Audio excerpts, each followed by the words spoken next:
Hi guys, நான் உங்கள் ஆக்னேஷ் பேசுகிறேன். இன்றைக்கி என்ன பார்க்க போகிறோம் பார்த்தீங்கன்னா, இப்போ நியூவாக ஒரு மொபைல் வாங்கியிருக்கீங்க, இல்லை டிஸ்பிளே சேஞ்ச் பண்ணியிருக்கீங்க. அதாவது டிஸ்பிளே கீழே வந்து ப்ரோக்கன் ஆகிடுச்சின்னு சொல்லிட்டு ஒரு ஷாப்லேயே ஒரு சர்வீஸ் சென்டர்லேயே போய் நீங்கள் ஒரு டிஸ்பிளே வந்து சேஞ்ச் பண்ணுறீங்கன்னே வச்சுக்கலாம்.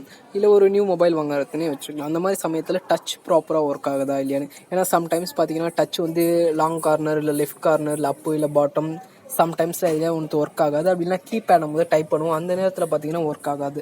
ஸோ டச் எப்படி ப்ராப்பராக ஒர்க் ஆகுதுன்னு வாங்க இன்றைக்கி வீடியோக்குள்ளே போகலாம். ஃபர்ஸ்ட் ஆஃப் ஆல் என்னென்னா, ஜஸ்ட்டு நீங்கள் எதனா ஒரு ஐக்கான் எடுத்துக்கோங்க. அது எந்த ஒரு ஐக்கானாக ஒன்றும் இருக்கலாம், அது உங்களோட விருப்பம் தான். ஜஸ்ட் எந்த ஐக்கானாக இருந்தாலும் பரவாயில்ல. நான் இப்போ என்னென்னா க்ரோம் எடுத்துக்கிறேன், ஓகேவா? நீங்கள் எது வேணாலும் எடுத்துக்கங்க. ஜஸ்ட்டு க்ரோம் அப்படியே லாங் ப்ரெஸ் பண்ணுங்கள். லாங் ப்ரெஸ் பண்ணி இதேமாதிரி காமிக்கும். ஸோ எல்லா கார்னர்லேயும் கொண்டுட்டு போங்க.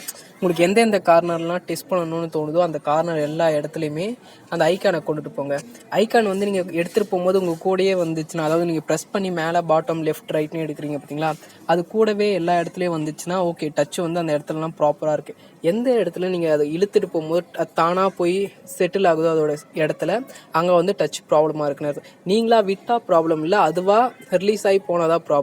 இப்போ பார்த்தீங்கன்னா கரெக்டாக இருக்குது எனக்கு டச். நான் எல்லா கார்னர்லேயும் அதை டெஸ்ட் பண்ணி பார்க்கும்போது எனக்கு ப்ராப்பராக எல்லா இடத்துலையுமே ஒர்க் ஆகுது. அது என்னோட கூட தான் வருது, அதாவது நான் ப்ரெஸ் பண்ணிகிட்ருக்கேன். ஸோ அதனால் ஹோல்டில் தான் இருக்குது. ஸோ உங்களை மீறி அது தானாக எதனா ஒரு இடத்துல போய் செட்டில் ஆச்சுன்னா அந்த இடத்துல மட்டும் டச் வந்து சரியாக இல்லைன்னு அர்த்தம். இது வந்து டிஸ்பிளே சேஞ்ச் பண்ணும்போது நாங்கள் செக் பண்ணுவோம். இல்லைனா கடையில் போய் டிஸ்பிளே வாங்கும்போது நாங்கள் ப்ராப்பராக செக் பண்ணிவிட்டு வாங்கிட்டு வரும்போது இந்த ஐடியா வந்து யூஸ் பண்ணுவோம். ரொம்ப சிம்பிளாக இருக்கும். எந்த ஒரு ஆப்ஸுமே இல்லாமல், எந்த ஒரு டெவலப்பர் ஆப்ஸுமே இல்லாமல் நம்ம நார்மலாக இப்படி ஈஸியாக கண்டுபிடிச்சி பண்ணிக்கலாம். ஓகே, இந்த வீடியோ உங்களுக்கு பிடிச்சிருக்கும்னு நினைக்கிறேன்.